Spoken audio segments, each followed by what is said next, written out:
something, some space occupying lesion, they are going to tell you that only. And like ECG and echo, they will help you in ruling out other pseudo seizures, like pseudo seizures. So you should basically concentrate on taking a proper history, because with history you can lot of cases of maximum cases of seizures you'll be able to diagnose, because this history, if you say the patient has stereotype repetitive events, stereotype lasting for a few minutes, maybe a few seconds to 1 minute, and they are of same type, and if they, then it is more likely to be an seizure. But if the events are lasting for hours, or maybe sometimes the people say that they are lasting for half an hour and patient is having jerky movement, it's very unlikely to happen in seizure. Because in seizure, if it is in GTCS, most of the seizures will last maximum 1 to 2 minutes only, not more than that. If it is throwing more than 30 minutes, more than 1 hour, and patient has recovered by its own, it is very unlikely to be seizure, and it is more likely to be in psychogenic events. Similarly, if a patient has loss of consciousness along with patient complaints of palpitation or giddiness, then you should rule out actively other causes like syncope and all. So I think although we take nowadays we take less time in taking history, proper history, but history is the most important part in diagnosing seizure.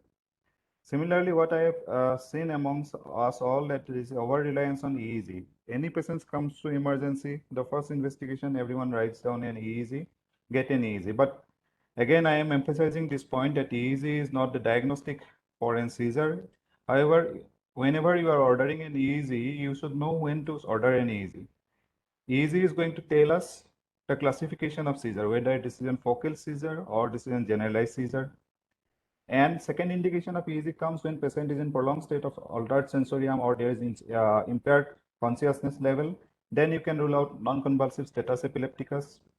Or in management of status epilepticus, the utility of EEG will be there, because it helps in monitoring the level of coma, level of therapeutic coma, which we induce actually in the treatment of status epilepticus. That time EEG is helpful. Fourthly, in prognostication of coma, and lastly, sometimes in brain death, in declaration of brain death. So in most common clinical practice, what you will face is when you will order an EEG is for classification and localization of seizure. That is, whether seizure is a focal seizure, generalized seizure, and if it is focal seizure, from which part of brain the seizure is originating. That will be the most important indication whenever you are ordering an EEG. So if a patient, you see a patient in case of emergency, and patient has had an episode of seizure, but currently patient is fully conscious, oriented, there is no need of an emergency EEG at that time. You can send the patient home, advise the patient to have an EEG with a routine EEG. There is no need of emergency EEG in that time. Emergency is only indicated when patient has altered sensorium, impaired consciousness level, or in management of status epilepticus. Secondly, you should know that this the picture here shows the placement of electrodes in recording EEG. So EEG has lot of limitations. So you can see only 50% of people with epilepsy will show EEG abnormality in the first EEG. They have a very low sensitivity, around 50%. However, they have good specificity. And also, normal healthy individual may show a EEG abnormality. So EEG is never a diagnostic. It is going to add to your, it is going to add confidence to your diagnosis of making a seizure. Similarly, see here, these are the places where we normally place the electrodes for recording EEG. So if a seizure, these electrodes, they usually record from the cortical surface of brain. So if a seizure is occurring in the deep area of brain, these electrodes won't pick up that electrical activity, and EEG will be reported as normal. So it doesn't mean that EEG is a normal. It doesn't mean that patient have a seizure. And if EEG is abnormal, it doesn't mean that patient doesn't have any seizure. So that should be clear. So diagnosis of seizure, your diagnosis should be based on more on history than over reliance on EEG or in other investigations. Spend some time in history, take proper history, how it started, whether it started with only one part of brain with head deviation to one side, or posturing of one upper limb, or posturing of one lower limb, or it started as a whole in the both sides. It will tell you whether the seizure is focal seizure or generalized seizure, because this is the basic part on which you will start on treatment. Okay. Next, we come to the, as we have shared, I have shared previous slide, we will be talking about acute symptomatic seizure management and management of epilepsy syndromes. So in acute symptomatic seizure, the events occurring in close temporal relation with acute CNS insult, which may be metabolic, toxic, structural, infectious, or due to any inflammation. So, there should be an proximate cause of the seizures, clearly identifiable cause of seizure with the occurrence of seizure. And secondly, this part you should be able to clarify whether it is an acute symptomatic seizure or not, because their treatment is not same with the established epilepsy syndrome, and their treatment is different. So one of the most common acute symptomatic seizure which we face in which we see frequently is alcohol-related seizure. Either it may be due to intoxication or it may be due to withdrawal. So in either of these conditions, these are the clues which gives whether the patient has actually alcohol-related symptomatic seizure or it is an epilepsy. With intoxication and withdrawal, patient will have history of chronic ethanol intake or history of binge or abstinence in case of withdrawal. Most of the seizures in alcohol-related seizures are either is GTCS. They usually don't have any focal seizure, and they will be associated with tachycardia, tremor, and sweating. These are the clues which you should always ask to rule out whether this is an epilepsy or this is an alcohol-related seizure. So in alcohol-related seizure, one should always advise a CT head. This is not going to tell you much about the seizure part, but this is going to help you rule out any injuries which may this alcohol the patient might have inflicted during the state of alcohol intoxication or during the state of abstinence. So in such cases, anti-seizure medicines don't have a much of role. IV thiamine and the management of alcohol intoxication and withdrawal. Anti-seizure medicine, diazepam or benzodiazepines are the drug of choice. There is no role of prophylactic anti-seizure medication in these conditions. So if you're suspecting a patient is having a alcohol withdrawal syndrome and patient is not having any seizure, you should not start on anti-seizure medication unless patient have a seizure. Other metabolic disorders where you can see frequently seizures are like hyperglycemia, high glucose level or low glucose level, serum sodium level hyponatremia, hypocalcemia, hypomagnesemia, and altered renal function, that is increased blood urea nitrogen or creatinine. So in these conditions, these levels are cutoff marks which are when you find in a patient of seizure unprovoked seizure or there is no cause of seizure and these parameters are altered in this level, then you can label them as acute metabolic disorder presenting as seizure. However, these are not very arbitrary, these are not very fixed. So another point in labeling a patient of metabolic disorder presenting a seizure, along with these levels, one should also note the speed with which this alteration has occurred. The rapidity of alteration of sodium, calcium, or any electrolyte or glucose is another factor which predisposes to seizures. So these are the cutoff values for different metabolic disorders in seizure presentation, and along with that, you should always remember the rapidity with which these changes has occurred. Next common situation where we see seizures are post-stroke seizures, and many of the patients, when you see in emergency or in OPD, you see that those patients had stroke, along with there are some anti-seizure medicines are added to it, or you add these anti-seizure medicines. So in that case, there are some points which you should know. There are two kind of seizures can happen in a patient of stroke, early versus late. Usually we say it as early if the occurrence of seizures is on initial 14 days of stroke, and is late if it is after 14 days. However, you should know that all the patients of stroke won't have seizure. So there is no need of anti-seizure medicines in all patients of stroke.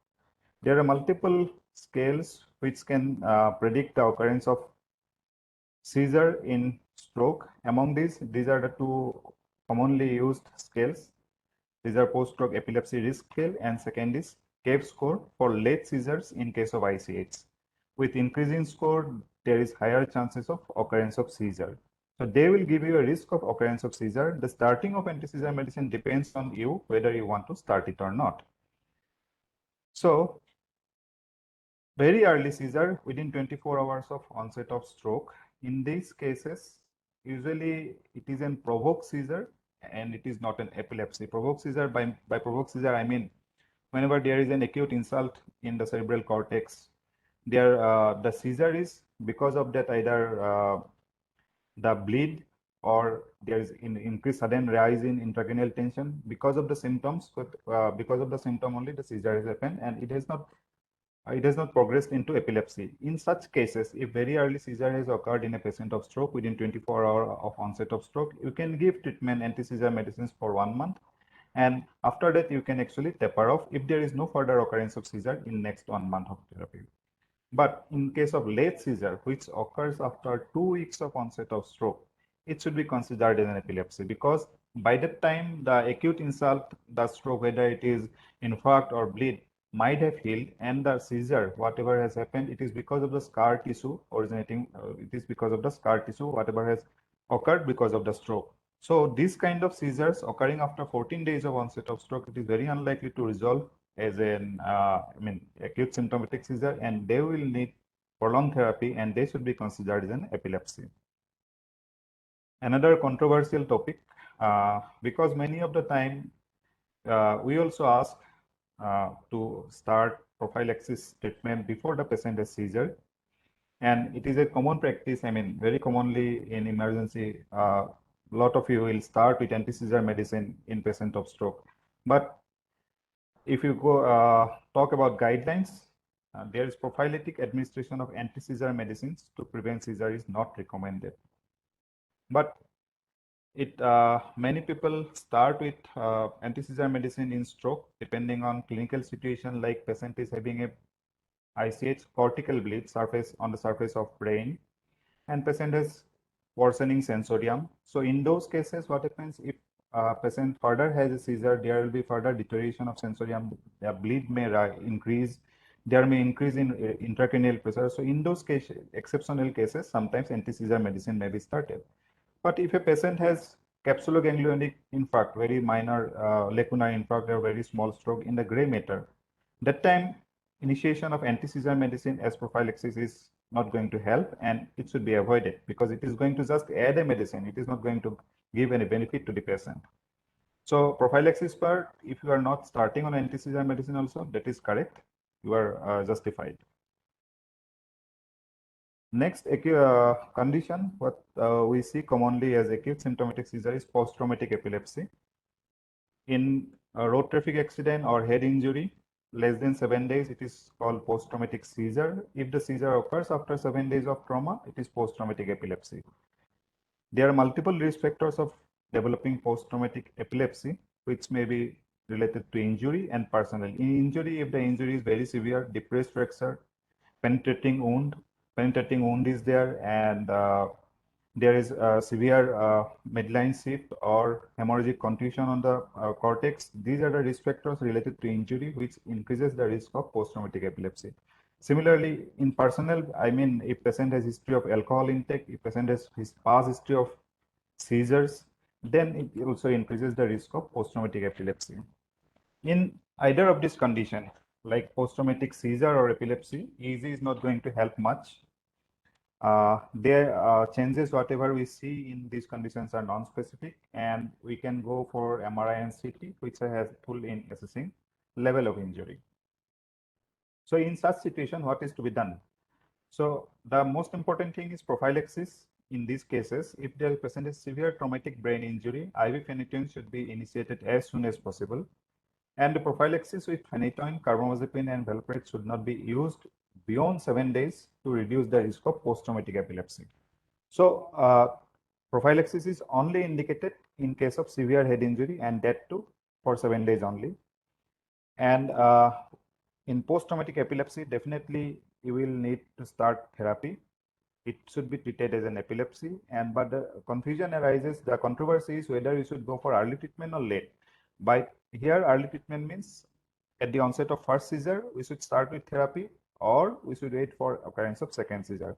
Either way, it is correct, because early treatment is not going to change the quality of life of patient, or early treatment is not going to also reduce the risk of occurrence of epilepsy in that patient. So either of you, if you start with first episode of seizure after 14 days of, after 7 days of head injury, you are correct.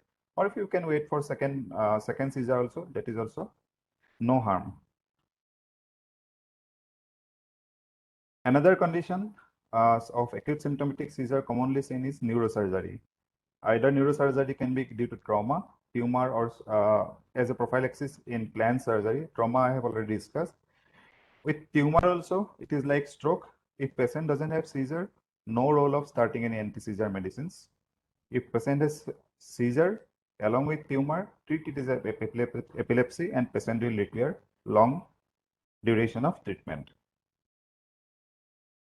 Next, we see in many cases, prophylactically anti-seizure medicine is started in surgical procedures. And the role is like in prophylactic anti-seizure medicine in surgery of brain tumor reduces risk of early seizure by 40 to 50% cases. It doesn't have any effect on late onset seizures, that is after 7 days of seizures, and there is no role, it doesn't have any role in reducing the risk of epilepsy. So if any anti-seizure medicine is started as a prophylaxis for a neurosurgical procedure, it should be stopped after 7 days of surgery. However, if patient undergoes surgery plus radiotherapy, that time the treatment duration should be individualized, because this radiotherapy is also going to cause scarring of brain parenchyma, which is again epileptogenic. So depending upon the dose of radiotherapy and the duration of radiotherapy, anti-seizure medicine in case of tumor, surgery plus radiotherapy should be individualized. Next, we'll be discussing about management of epilepsy syndromes. So before I go into treatment part of epilepsy syndrome, this is one of the most important slide. You should always try to classify the epilepsy. Epilepsy classification has multiple axes. The most important part is this middle part, where first of all you should ascertain whether the seizure type is focal, generalized, or unknown. And depending on the seizure type, epilepsy can be focal, generalized, it can be combined, or unknown. And based on that, you can classify as epilepsy syndrome. Once you know what is the epilepsy type, then you should go for determining the etiology, whether it is structural cause, genetic, infectious, metabolic, immune, or unknown. If you reach up to this level, then you classify it as an epilepsy syndrome, and that time the treatment becomes easy, because for epilepsy, known epilepsy syndromes, the treatment is very specific in most of the conditions. But if you are not able to attain, reach up to this level, etiology level, and if you stop here, this epilepsy type, I think this much of knowledge, this much of information, whether it is focal, generalized, is enough to start a good epilepsy treatment. So once you get a patient, just ascertain which type of seizure it is, focal or generalized, then try to ascertain the epilepsy type, and you can start on treatment. Now, what are the treatment options for seizure? All of you know the first is different anti-seizure medicines. Earlier, these were called anti-epileptic drugs, but the terminology has been changed, and now they are called anti-seizure medicines. Because whatever medicine we are using for treatment of seizures, they don't have any effect on the primary etiology of seizures. That is, on epilepsy, they don't have any effect. They just work to stabilize the seizure, stop the seizure. So the terminology has been changed to anti-seizure medicines instead of anti-epileptic drugs. Second option is different dietary interventions like ketogenic diet, and third option is surgery. We'll be discussing very briefly each of these options.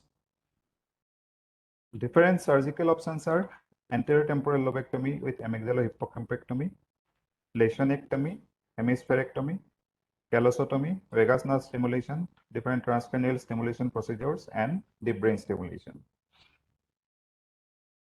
So coming first to anti-seizure medicines, we can see here first around 1850, 150, maybe 170 years back, bromide was first used for treatment of seizure, and it has evolved over years, and currently these are the medicines which are available latest, like eslicarbazepine, lacosamide.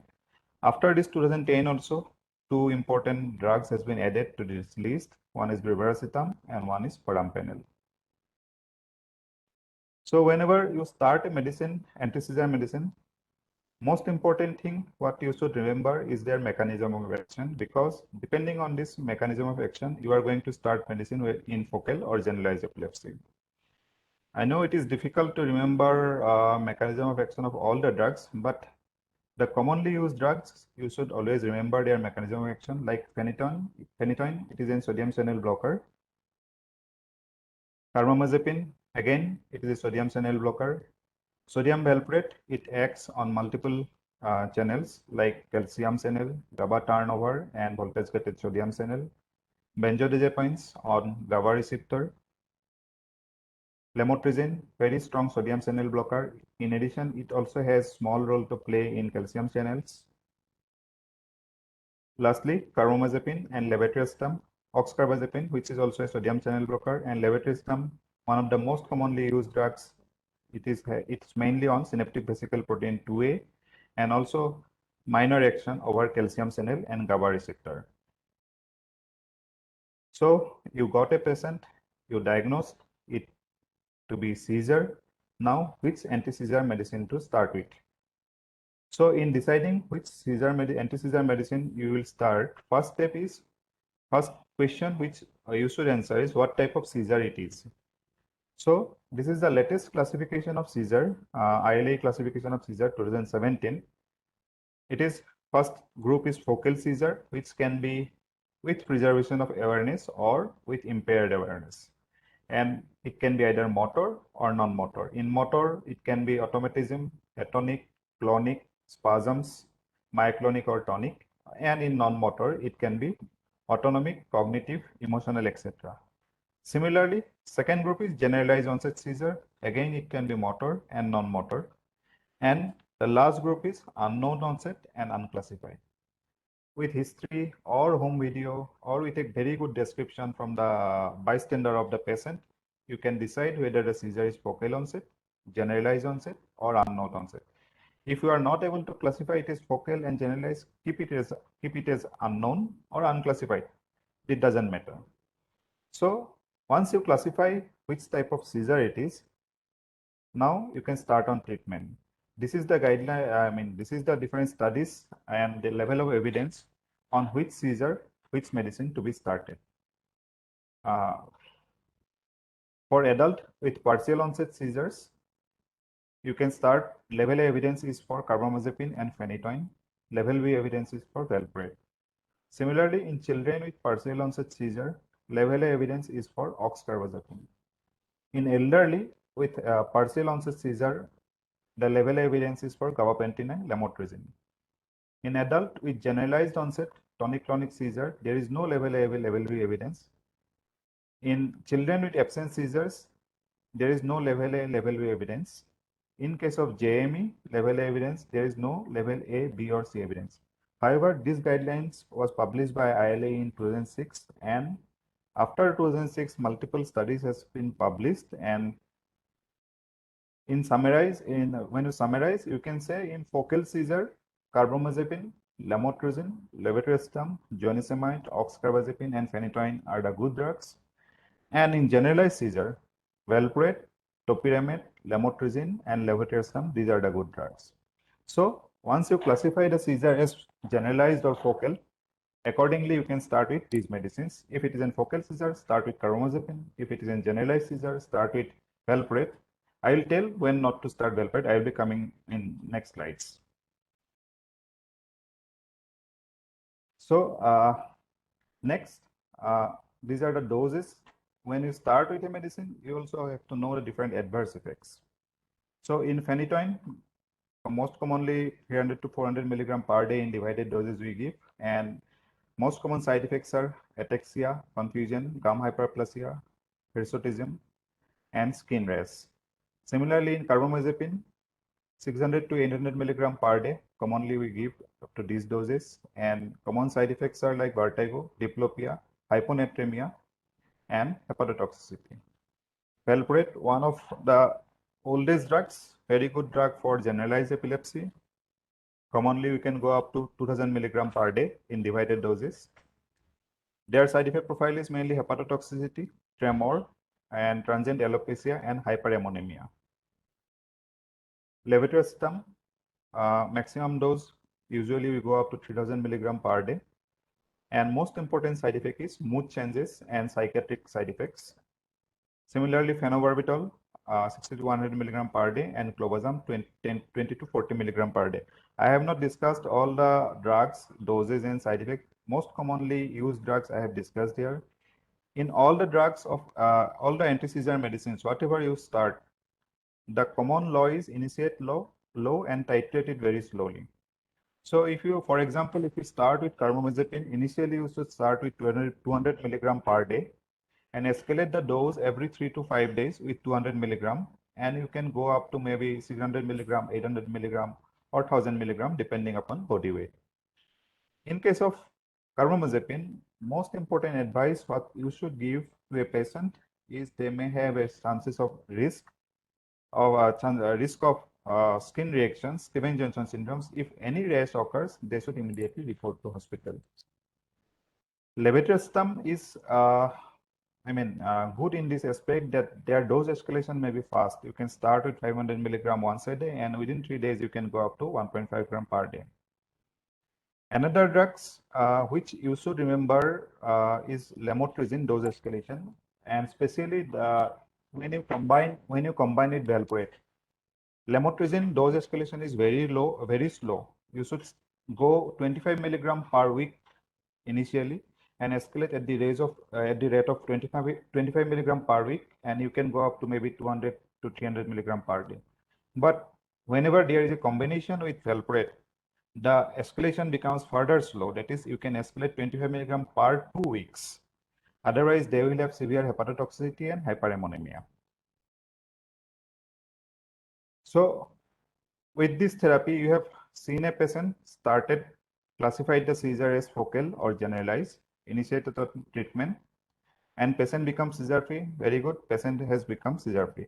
But if patient continue to have seizure, what to do next?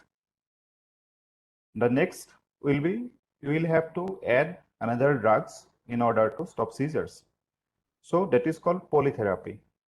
So whenever you add a combination therapy or add a second drug for seizure, you should be knowing, you should keep in mind 2-3 things, like this dose can be additive. Whatever the drugs you add, their effect can be additive, antagonistic, or synergistic in seizure freedom and toxicity also. And the ideal polytherapy, that is the combination, they should lack drug-drug interaction, have a limited potential for amplification of adverse effect, and minimize total drug load. And before initiating the second drug, you should know pharmacokinetic and dynamic properties of both the drugs. For example, if a patient, you have started on first drug on sodium channel blocker carbamazepine, and patient doesn't become seizure free, he came back to you after 3 months and you want to start on second drug, there is no point starting a drug oxcarbazepine, which is again having same mechanism of reaction. So in such cases, you should go for a drug which is having another mechanism of action like levetiracetam, which has another mechanism of action and they don't have drug-drug interaction. Similarly, for another example, if you take a patient of JME, who is on valproate and seizures are not controlled, then you can do one thing. If you add lamotrigine, that time the dose escalation should be slow, and you should be very careful about appearance of side effects, because their effect will be both on seizure and toxicity also. So rational polytherapy is a very important aspect, because most of the epilepsy patients, whatever you see, they will be on multiple drugs. So when you see these patients, you should always think of the probable side effects and how these drugs are going to behave. So you have added second drugs, a lot of patients will become seizure free. But there will be another proportion of patients who won't be seizure-free even on addition of second drug also. So in this graph, you can see this is first anti-seizure medicine. With first anti-seizure medicine, around 45 to 50% of people will become seizure-free. Rest of the people, when you add second drugs, that is anti-seizure medicine 2, another 10 to 15%. In that range, people will become seizure-free. But after that, whenever you add anti-seizure medicine 3 or 4 or 5, the effect of drugs become less, and it is less than 5% of people will become seizure-free. They are called drug refractory epilepsy. The role of surgery comes here. So surgery should be an option only for drug refractory epilepsy, and this drug resistant epilepsy is defined as a failure of adequate trials of two tolerated and appropriately chosen and used anti-epileptic drug schedule to achieve a sustained seizure freedom. 2 points are very important in this definition. One is appropriately chosen and adequate. The dose has to be adequate to say that the patient is drug refractory, and secondly, it should be appropriately chosen. Because suppose a patient of juvenile myoclonic epilepsy and you are giving a drug, sodium channel blocker, whether it is carbamazepine or lamotrigine or oxcarbazepine, and patient doesn't become seizure free and continue to have seizure even after attaining the maximum dose, because the drug is not appropriately chosen, because sodium channel blockers are known to increase myoclonus. So in case of myoclonic epilepsy, we should never go for a sodium channel blocker. So in that case, it won't be an appropriately chosen drugs, and the patient won't fulfill the definition of drug-resistant epilepsy. So once you see a drug-resistant epilepsy, that is, you have tried 2 anti-seizure medicine, adequate doses, and appropriately chosen. Next, you should go for surgical evaluation, whether the surgery is going to help the patient or not.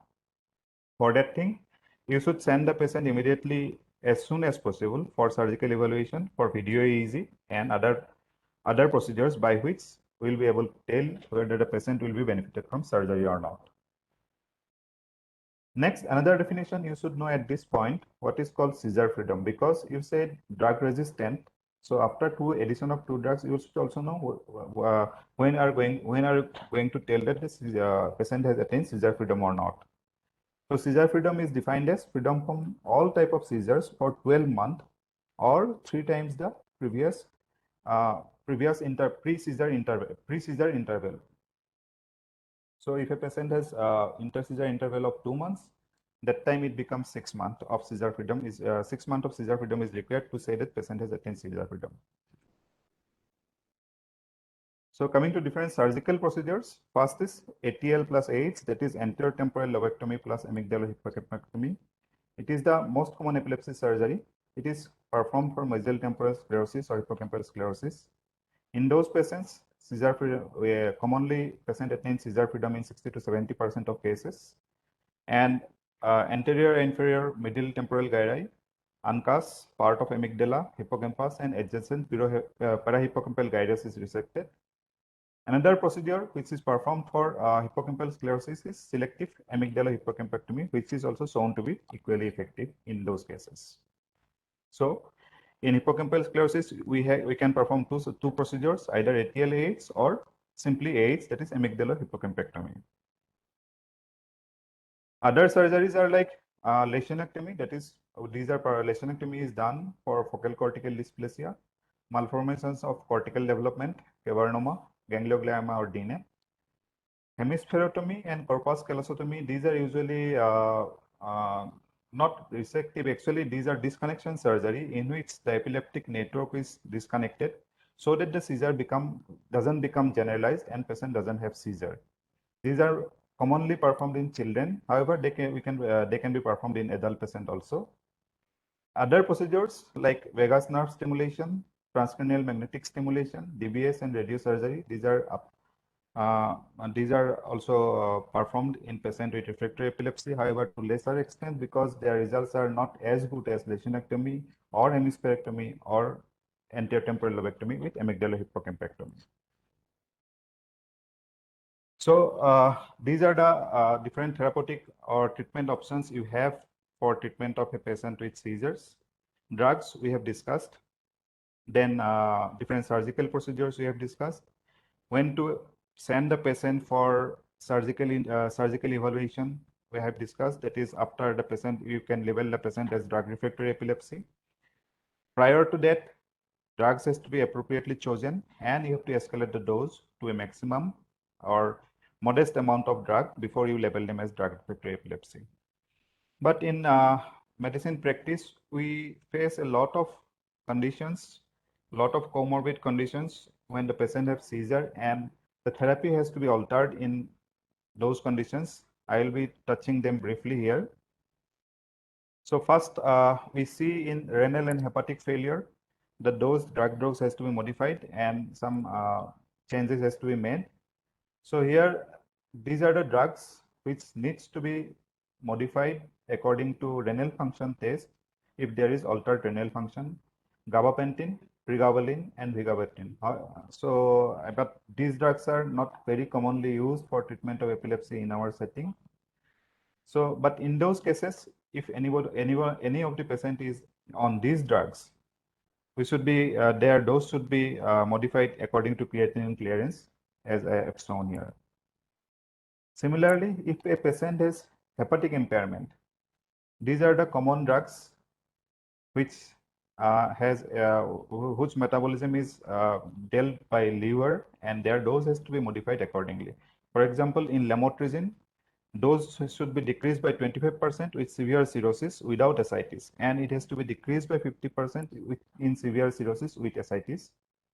In phenytoin, dose adjustment should be in liver failure. Dose adjustment should be guided by therapeutic drug monitoring and drug concentration in blood. In valproate, if a patient has hepatic impairment, they should be avoided, and doses needs to be reduced by at least 50% in moderate to severe cirrhosis. So these are the points you should keep in mind when starting a therapy in these hepatic impairment patients.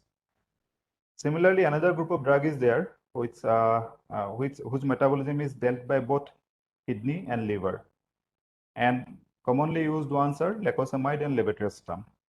In case of lacosamide, if patient is having renal disease, dose should be reduced. Creatinine clearance is less than 30. And in case of severe hepatic failure also, their dose to be reduced. Similarly, in levetiracetam also, their dose has to be reduced in case of renal failure. Next, common clinical situation what we face when a patient is on dialysis and patient is on anti-seizure medicine, what is to be done? In those cases, these three are the commonly used medicines what we see, and among this is levetiracetam, which is 50% dialyzable and 50% daily dose supplementation to be given after each cycle of dialysis. Similar situation is for lacosamide and topiramate. So once a patient is on dialysis on these three medicines, their dose, half the daily dose has to be given after each set of dialysis. Next clinical situation is women or pregnancy. In women with pregnancy, women with epilepsy, and in pregnant situation. In those cases, the most severe concern is the teratogenicity, because all the anti-seizure medicine, whatever we are using, they have to some extent teratogenic effect. And if we stop these medicines during pregnancy, also patient is going to have repeated episodes of seizure. That will also adversely affect the fetus. So in such situation, we should shift the medicine to most safe medicines, safer options. Like all the currently commonly used medicines, lamotrigine and levetiracetam are the safest, followed by carbamazepine, oxcarbazepine, followed by phenytoin, and valproate has the most serious side effects. So as far as possible, in pregnancy or women with epilepsy in their reproductive age group, valproate should be avoided as much as possible. These are the different risks associated with different anti-seizure medicines. You can see valproate has 10.3% major congenital malformation rate. Lamotrigine 2.9%, which is more or less similar to normal population only. Another point, while you counsel a patient or woman with epilepsy in their reproductive age group or a pregnant woman, another point you should keep in mind is the dose of the drug. Not only the name or the drug, the dose also matters, because if a patient is on carbamazepine 1200 milligram, the risk of major congenital malformation may be more or less equal to valproate 300 milligram. So once you counsel those patients and once you change the prescription of the patient, you should also keep the dose effect also in mind, in addition to the composition, the chemical. So this is another group which we should keep in mind in practice. And the last special group is elderly. I am telling this elderly special group in treatment of epilepsy because of the side effects, and because they have all the side effects are very prominent and very severe in elderly, and they may have the side effects in a very minimal, in a very low dose also. So in dealing with elderly, you should see that in most of the cases, the safest option will be levetiracetam, lamotrigine, or gabapentin. So these are the drugs as much as possible we should use when a patient present with seizure 60 plus, 65 year plus. These are the safer drugs. And in addition, you should know these are the most common side effects. Carbamazepine and oxcarbazepine, as far as possible, we should try to avoid because of very high chance of hyponatremia. Valproate, very high risk of Parkinsonism, bone loss, and tremor. Phenobarbital, sedation, cognitive side effects. Similarly, phenytoin also has sedation, bone loss, and pharmacokinetic side effects. So these side effects can happen in younger population also, but in elderly they are very prominent and they manifest in very low doses of drugs also. So one should be careful while dealing with elderly and on anti-seizure medicines. Safer options, we should go for levetiracetam, lamotrigine, or gabapentin. So last topic in management of seizure will be to stop anti-seizure medicine or continue lifelong. This is a very common question what you will face regularly. Any patient will come to you and tell that I am seizure free for 3 years, 2 years, 4 years. What should I do now? Whether I should stop the treatment or whether I should continue. And in that case, I will tell that every time you see such a patient, you should discuss the matter of anti-seizure medicine discontinuation to the patient clearly. You should always give the risk of seizure recurrence when you stop the therapy, and what are the adverse events that they might get if they continue with drugs. And the decision you should always arrive on consensus with the patient. If suppose a patient says that, okay, I am good with these medicines and I don't want to take any risk of having seizure, I don't have any side effect, I want to continue the medicine, it's okay, they can go ahead. And if a patient insists that, okay, I have 3 years of seizure freedom, I want to give a try whether I can stop medicine or not, that is also fine. So the decision, whatever you take, whether to stop or whether to continue, it should be in consensus with the patient, and every point should be clearly explained to them. There are very few RCTs to answer this question, so still this is a gray area. However, these are the factors whenever taking a decision and explaining. These are the factors you should know. If a patient has late onset seizures, generalized epilepsy, generalized epileptiform discharges in EEG, epilepsy syndromes of known risk of recurrence, seizures after start of treatment, multiple anti-seizure medicine, symptomatic epilepsy, that means some MRI substrate for epilepsy is there, in MRI finding is there. There are polymorphic seizure, that is multiple semiology, neurological deficit, and developmental delay. These are the factors which will indicate higher risk of recurrence after stopping anti-seizure medicines. Similarly, if patient has a long period of seizure freedom, usually they say it is 2 to 3 years. Repeat seizure freedom after starting therapy, normal neurological and psychological examination, normal MRI, normal EEG, and known epilepsy syndrome with good prognosis, like some childhood epilepsies, what we call BECs, benign epilepsy with centrotemporal spikes, or childhood absence. Those epilepsies are known to have self-remission when they attain juvenile 14-15 year of age. So all these factors, those kind of epilepsy syndromes and all these factors, if you find these factors in a patient, then you can say that you are having a low risk of seizure freedom, a low risk of seizure recurrence after stopping therapy, So you should give a trial for seizure discontinuation of anti-seizure medicines. So in your practice, whenever you whenever you need to take a decision to stop or continue anti-seizure medicines, these factors you should find out from history and all other investigations. So I have come to an end. I have not discussed status epilepticus. That is another large topic which will require to discuss, which will require a full class to discuss status epilepticus. However, I suggest you just go through these two papers, and that will be enough for you to write or manage a patient of status epilepticus at your level.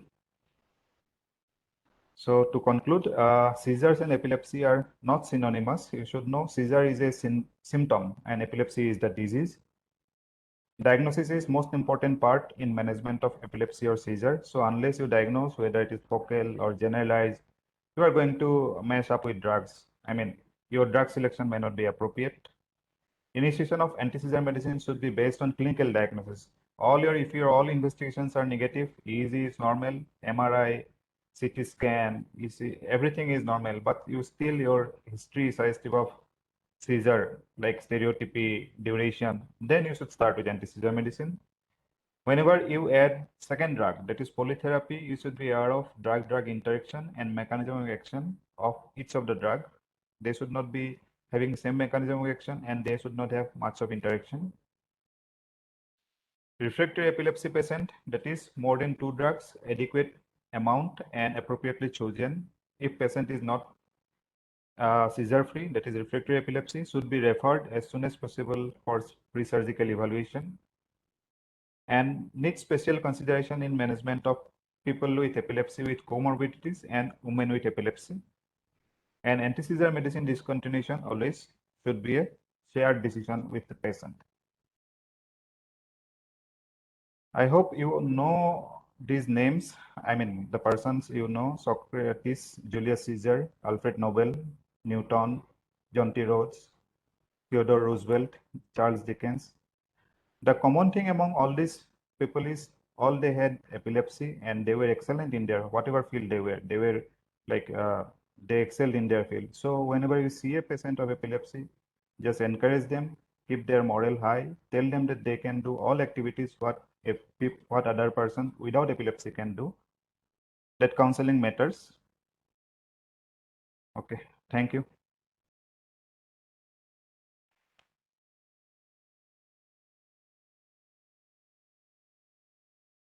Is Sarthak there? Yes, sir. Yes, sir. You're there, sir. Any question you can, I mean, any one of you have any question you can ask. Sir, one question, sir. Uh, Sir, if the patient has complained of 2 to 3 episodes previously, and we are not sure that it is a seizure seminology or something different or a mimic, should we start that patient or on anti-epileptics, or we should wait for an evidence like video EEG or just an interictal EEG? No, see, if patient has 2-3 episodes prior, then I mean, see, most of the things it will be clear with history. If a patient, suppose they are having all the semiology, whatever 2 or 3 episodes the patient had previously, all are same, and you ask the patient to explain, the onlooker, I mean the bystander, explain what happened. If they say that patient became just lied down, eye closed, there was no movement, she lied down like that for half an hour, 1 hour, and after that she woke up and everything was normal, very unlikely to be seizure.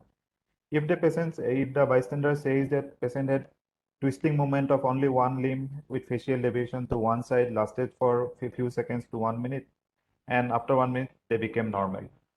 The second episode is more likely to be seizure. The first episode is very unlikely to be seizure. Suppose in those cases also you are not able to ascertain, you ask for an EEG. Okay. In EEG, if you find epileptiform discharges, then the chances of seizure is high. Thirdly, you ask the patient to make a home video. Nowadays, everyone is having smartphones. You make a home video. Ask them to get a home video. That will clarify your doubt. If still not clear, then start with anti-seizure medicine low dose and see if there is any changes or frequency in our seizure frequency or not. I think that will be the approach. And you ask for any neuroimaging. If you find something is there in brain, that will add then that will add your more confidence in your diagnosis of seizure. Clear? Or Yes. Okay. but the maximum information you will get from history only. Maximum information you will get from history. Ask the bystander to explain step by step how was the eyes at that time, how was the limb at that time, how was the face at that time, how was there any incontinence at that time, was there any tongue bite. If the patient, some people will tell that patient repeatedly falls down and patient doesn't have any injury. If a 4 feet or 5 feet person repeatedly falls down over ground and patient doesn't have injury, that is a doubtful thing, right? If a Yes. patient says that all the episodes happens while someone is around, that is a doubtful thing, because seizure doesn't occur seeing that someone is around or not.